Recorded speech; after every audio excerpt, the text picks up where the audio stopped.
Hello everyone, this is Srishti Tyagi. Welcome back to my YouTube channel. Before starting anything today, I want to thanks to my viewers जिनको मेरा content पसंद आ रहा है and even they are sharing their views and opinion in the comment section and they are asking their doubts. Thank you so much for supporting. अगर आपको किसी भी topic पे और वीडियो चाहिए होती है, किसी में आपको डाउट है तो आप कमेंट सेक्शन में उसके बारे में लिख सकते हैं. Surely I will try to make the video about that particular topic.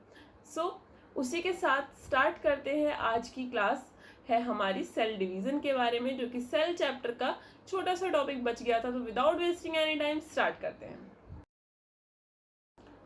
So topic है हमारा cell division. Cell division, division word से आप क्या समझते हैं? डिवाइड होना. इट मीन्स कि कोई एक सिंगल चीज रही होगी और वो छोटे पार्ट्स में, छोटी सब यूनिट्स में या फिर डिफरेंट सब यूनिट्स में हम बोल सकते हैं डिवाइड हो रही है. ठीक है, बढ़ रही है वो चीज, तो उसी प्रोसेस को हम बोलते हैं डिवीजन. अब यहाँ पर सेल डिवीजन क्या है और सेल डिवीजन है भी तो वो क्यों हो रहा है, उसकी क्या नीड है? तो देखिए स्क्रीन पर आपको दिखाई दे रहा होगा, यहाँ पर क्वेश्चन अराइज होता है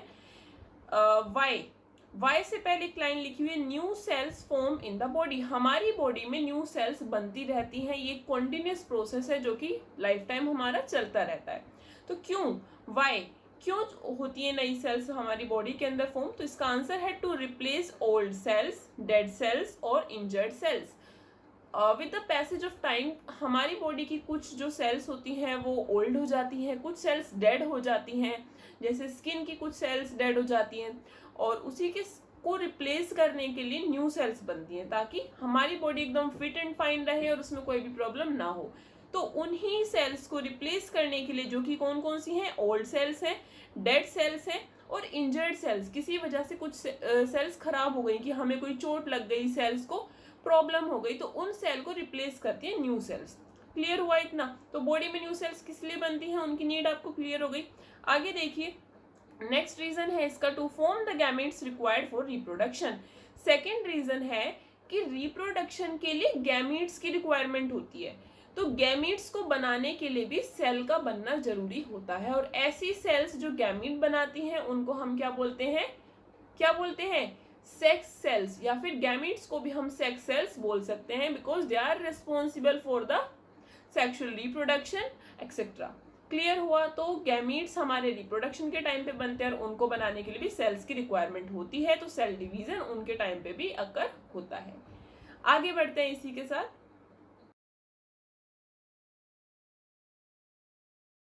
यहाँ पर आपने पढ़ा था, अभी पिछली स्लाइड में मैंने आपको बताया कि सेल डिवीजन होता है, सेल्स बनती हैं बॉडी में. क्यों बनती है न्यू सेल्स, वो भी मैंने आपको बता दिया. अब यहाँ पर देखिए कि उस प्रोसेस को क्या कहते हैं. तो the process by which the new cells are formed called cell division.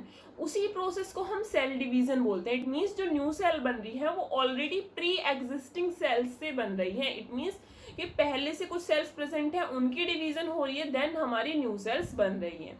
अब यहाँ पे सेल डिवीजन जो है वो टू टाइप की होती है. कितने टाइप की होती है सेल डिवीजन? टू टाइप की. सेल दो तरीके से डिवाइड हो सकती हैं और वो दो तरीके कौन कौन से हैं? Mitosis and meiosis. Mitosis and meiosis. तो दोनों के ही बारे में हम समझेंगे. अभी सिर्फ आपको इतना ध्यान रखना है, mitosis and meiosis are the two type of cell division. यहाँ पर ये चीज क्यों मैं इतना आपको हाईलाइट करके बता रही हूँ, क्योंकि क्लास 11th में इसी से रिलेटेड आपको एक कंप्लीट चैप्टर है जिसमें इसके बारे में बहुत ही ज्यादा डिटेल में पढ़ाया जाएगा. तो अगर आपके बेसिक्स क्लियर नहीं होंगे तो आप उसको नहीं समझ पाओगे.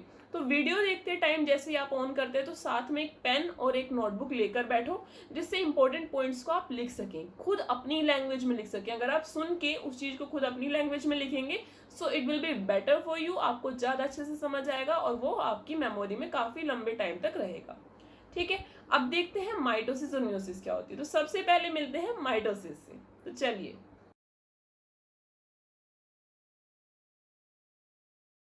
यस अब आ जाता है हमारा माइटोसिस. माइटोसिस में देखिए क्या होता है. यहाँ पर आपकी एक सेल है, उसके अंदर क्रोमोसोम्स हैं. जो ब्लू और रेड कलर के आपको दिखाई दे रहे हैं क्रोमोसोम्स है, पेयर ऑफ क्रोमोसोम्स. क्लियर? अब क्या होगा? रेप्लिकेशन होगी इसके क्रोमोसोम्स की. यहाँ से ही आपकी माइटोसिस की शुरुआत होगी. रेप्लिकेशन होगी. रेप्लिकेशन मीन्स कि वो अपने ही जैसी एक और कॉपी बनाएंगे, रेप्लिकेट करेंगे खुद को. तो यहाँ पर देखो ऊपर क्या थे? दो ब्लू क्रोमोसोम थे. It means one pair of blue chromosome and one pair of red chromosome. अब यहाँ पर दो ही ब्लू हो गए और दो ही रेड हो गए. तो उन्होंने अपने आप को रेप्लिकेट कर लिया, अपनी कॉपी बना ली है। फर्स्ट पॉइंट आपको यहाँ पर समझ आ गया। नेक्स्ट आगे देखिए, अब यहाँ से ये 2 डॉटर सेल्स में डिवाइड हो जाएगी आपकी यही वाली सेल। क्लियर हुआ आपको ये पॉइंट? ये देखिए यहाँ पर ये जो है ये आपका 2 डॉटर सेल्स में ये वाली सेल डिवाइड हो जाएगी और ये दोनों आपकी यहाँ पर बन जाएंगी। क्लियर? डॉटर सेल्स क्या है? डॉटर सेल वो 2 न्यू सेल्स हैं जो न्यू सेल्स बन रही हैं एक सेल से, और जो वो पुरानी सेल थी उसको हम बोलेंगे मदर सेल, न्यू सेल को बोलेंगे डॉटर सेल। तो यहाँ पे कोई सन सेल नहीं होती है, यहाँ पर सिर्फ डॉटर सेल्स होती हैं। क्लियर? यहाँ देखिए ये रेड जो क्रोमोसोम है आपका, रेड पेयर ऑफ क्रोमोसोम, ये नीचे चला गया है और इसके साथ एक डॉटर सेल में, और यहीं से एक ब्लू चला गया और एक रेड पेयर और एक ब्लू पेयर दूसरी में चला गया। तो 2 डॉटर सेल बनेंगी जो कि आइडेंटिकल होंगी अपने पेरेंट की। पेरेंट कौन है उसका? Mother cell. तो वो अपनी मदर सेल जैसी ही होंगी, 2 होंगी, और उसमें क्रोमोसोम के नंबर भी सेम रहेंगे जो शुरुआत में थे। शुरुआत मतलब यहाँ पर 2 ब्लू थे और 2 रेड थे। सिमिलरली यहाँ पर भी 2 ब्लू है 2 रेड है, 2 ब्लू है 2 रेड है। इट मीन्स माइटोसिस में क्रोमोसोम नंबर सेम रहते हैं after the division new sales में, या फिर डॉटर सेल्स में हम बोल सकते हैं। Clear? Second point is they are identical to their parent cell. Parent cell मतलब मदर सेल, और इसी वजह से इनको सोमैटिक सेल्स भी बोला जाता है। क्या बोला जाता है? Somatic cells. क्लियर? आगे बढ़ते हैं, देखते हैं हम मियोसिस से। आ जाती है हमारी मियोसिस। तो चलिए मिलते हैं मियोसिस से। मियोसिस में क्या था, आपकी एक सेल थी, उसके अंदर क्रोमोसोम्स थे। यहाँ पे आपको 4 क्रोमोसोम्स दिखाई दे रहे हैं। क्लियर? अब एक फेज आया जिसको हमने बोला इंटरफेज। क्या बोला हमने इसको? इंटरफेज। इंटरफेज में क्या हुआ कि ये सारे क्रोमोसोम एक साथ अलाइंड हो गए, पेयर्ड हो गए क्रोमोसोम्स। ठीक है, पेयर हुए तो अब क्या होगा, इसमें 2 पार्ट में डिवीजन होगी। पहले होगी मियोसिस 1 और बाद में होगी मियोसिस 2। क्लियर हुआ? 2 पार्ट में डिवीजन होगी। यहाँ पर ये होमोलोगस क्रोमोसोम है। होमो मीन्स सेम, जो एक जैसे क्रोमोसोम होते हैं उनको हम बोलते हैं होमोलोगस क्रोमोसोम।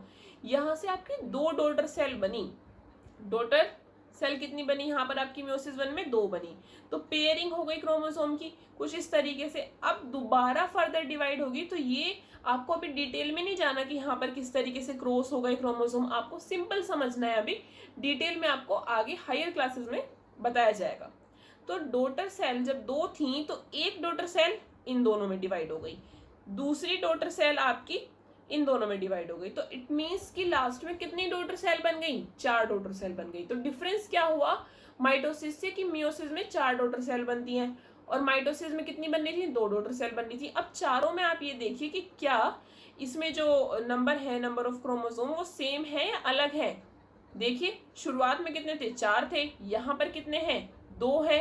तो इससे क्या आपके समझ में आता है कि नंबर ऑफ क्रोमोसोम मियोसिस के अंदर हाफ हो जाते हैं। कितने हो जाते हैं? हाफ हो जाते हैं। क्यों हो जाते हैं वो भी मैं आपको आगे बताऊंगी। तो आगे बढ़ते हैं।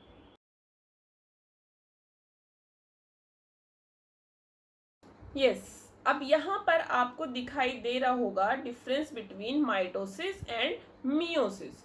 दोनों के बीच में डिफरेंस देखते हैं। फर्स्ट पॉइंट है माइटोसिस में cell grows for the growth and repair of tissues. Mitosis के अंदर सेल क्यों ग्रो होती है, डिवीजन क्यों होती है? फॉर द ग्रोथ, एक तो ग्रोथ के लिए होती है, ठीक है, और दूसरा किसके लिए होती है? रिपेयर ऑफ टिश्यूज के लिए, कि जो टिश्यू डैमेज हो जाते हैं, इंजर्ड हो जाते हैं, उनकी रिपेयर के लिए हमें न्यू सेल्स चाहिए होती हैं, जो कि हमने स्टार्टिंग में पढ़ा था। तो इस वो कौन सी डिवीजन से होती है? माइटोसिस से होती है। नेक्स्ट आ जाते हैं हम मियोसिस की तरफ। Cell division of reproductive cells of tissues to form gametes. जो रिप्रोडक्टिव सेल्स होती हैं, रिप्रोडक्टिव ऑर्गन्स की सेल होती है, उनके अंदर डिवीजन होती है। किसके अंदर डिवीजन होती है? रिप्रोडक्टिव ऑर्गन्स की सेल के अंदर डिवीजन होती है गैमीट्स बनाने के लिए, इस प्रोसेस के थ्रू। कौन से प्रोसेस के थ्रू? मियोसिस के थ्रू। क्लियर हुआ? तो इट मीन्स हम कह सकते हैं गैमीट्स बनाने के लिए मियोसिस डिवीजन होती है। नेक्स्ट पॉइंट आ जाता है, जैसा कि आपने देखा था माइटोसिस में 2 डॉटर सेल बन रही थी और दोनों ही डॉटर सेल में जो क्रोमोसोम नंबर था वो सेम था अपनी पेरेंट से। पेरेंट मतलब मदर सेल से। ठीक है, तो यहाँ पर हमारा सेकेंड पॉइंट आ जाएगा 2 identical daughter cells form. 2 identical daughter cell बनती है एक जैसी। क्लियर? मियोसिस में वही पॉइंट है, 4 डॉटर सेल्स फॉर्म। कितनी डॉटर सेल बनेंगी? 4, और वो आइडेंटिकल भी नहीं होंगी। कैसे आइडेंटिकल नहीं होंगी? थर्ड पॉइंट पे आ जाते हैं। माइटोसिस के अंदर क्रोमोसोम नंबर सेम था, डिफरेंट? बताइए मुझे। सेम था पेरेंट सेल से, तो यहाँ पर थर्ड पॉइंट आ जाएगा क्रोमोसोम नंबर रिमेन्स सेम, जितना पहले था पेरेंट सेल में उतना ही डॉटर सेल में रहेगा। नेक्स्ट मियोसिस में तो वो आधा हो गया, हाफ हो गया, तो पॉइंट क्या आ जाएगा यहाँ पर, क्रोमोसोम नंबर बिकम हाफ। अगर पहले 4 थे तो बाद में कितने हो गए, 2 हो गए क्रोमोसोम। क्लियर हुआ इतना। अब क्वेश्चन ये अराइज होता है, why the number of chromosomes reduce to half in case of meiosis division. सोचिए इसका आंसर क्या हो सकता है। आंसर इज, अगर सपोज करो कि वो नंबर हाफ नहीं होता, उतना ही रहता, तो क्या होता, सेल्स जो हैं आपकी, जो गैमीट्स हैं वो फ्यूजन होके, जो सेक्स सेल्स होती हैं, गैमीट्स होते हैं, वो फ्यूजन होके जाइगोट बनाते हैं, और जाइगोट एक ऑफ स्प्रिंग में कन्वर्ट होता है। ऑफ स्प्रिंग मतलब एक न्यू बोर्न बेबी, ठीक है, वो उसमें कन्वर्ट होता है। अगर वो 4 ही रहते क्रोमोसोम, पेरेंट सेल से मिलते जुलते नहीं होते, 4 ही रहते, तो चारों में 4 4 4 इस तरीके से हो जाते। और जब वो 2 सेल्स मिलके एक वो बनाती, जाइगोट बनाती, तो उसमें तो जितने होने चाहिए ओरिजिनल क्रोमोसोम उससे भी डबल हो जाते।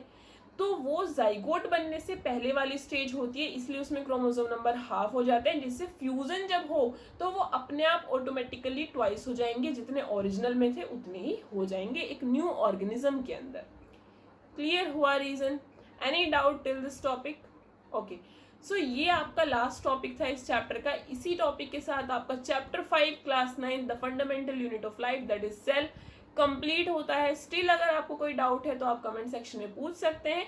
इसके एनसीईआरटी क्वेश्चंस की मैं नेक्स्ट वीडियो बनाने वाली हूँ।